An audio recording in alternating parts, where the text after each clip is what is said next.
The streets of London are not where you would expect to find protests for a breakaway region of Nigeria. But demonstrators came here in support of their leader.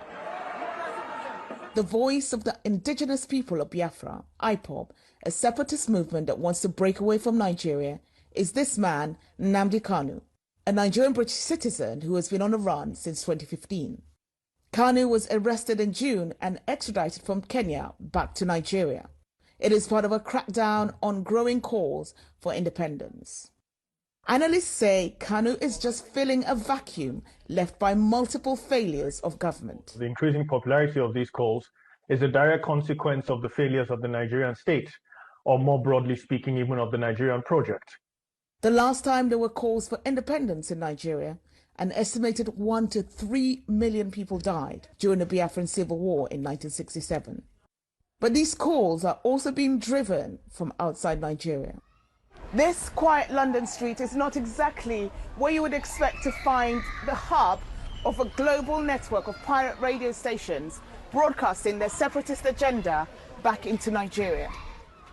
At the registered address, we meet Darlington Imo, Radio Biafra, a Kanu ally and Biafra sympathizer. Even with Kanu off the airwaves, his disciples remain committed to the cause. Do you think that Nnamdi's arrest, Mr. Kanu's arrest, means the end of the Biafran movement? Definitely not. If you kill one general, another general takes his place. Definitely not. Yes. Definitely not. We want the referendum. We are not asking for. We are asking for a referendum, which is a civilized thing to ask for. Analysts say that is a pipe dream. Well, I think, first of all, the Nigerian government will be afraid to allow a referendum to happen. And the fact that it will be afraid to allow a referendum to happen shows just how deep the problem is. But the cracks may be beginning to show.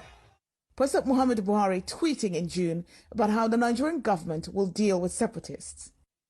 Twitter removed this post, deeming it offensive, and days later, Buhari banned the platform entirely from Nigeria. While Kanu remains in custody, that hasn't deterred protests in southeastern Nigeria, where IPOB had ordered a shutdown of work and economic activities every Monday, although that was recently suspended. What seems clear is that the nation could be at an impasse. Worst case scenario, of course, is that before 2023, the country essentially de facto disintegrates. Perhaps not into a full-blown civil war, but into a lot of skirmishes, into a lot of violence. An already fractured nation can ill afford another conflict. So, Linda, there you have it. Those are the issues of the separatism facing the country right now. And of course, Nnamdi Kanu is a British citizen, and this is an issue that the British government is watching closely.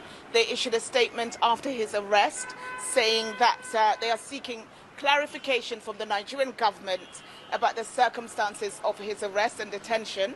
But the Nigerian government is resolute, telling CNN in a statement that Nigeria is indissoluble and indivisible. And they say that they will continue with their methods of detection and prevention of crimes against the internal security of the country. Linda. So Stephanie, the big question really is can the Nigerian government keep the country united by cracking down on this separatist group? Well, analysts have been telling me that this is a tough issue for any leader to deal with, and not least in a country that's 4 times the size of the UK, with a population of over 200 million people. Nigeria's always been divided, but seemingly so in recent years, and it's a country with very strong ethnic identities, and those ethnic identities are coming to fore more strongly than the national identity. So analysts are saying the leaders are caught between a rock and a hard place. They can't afford to ignore calls for separatism to break away from the country. They must do something. But the crackdowns are really creating more support for this movement, ironically, Linda.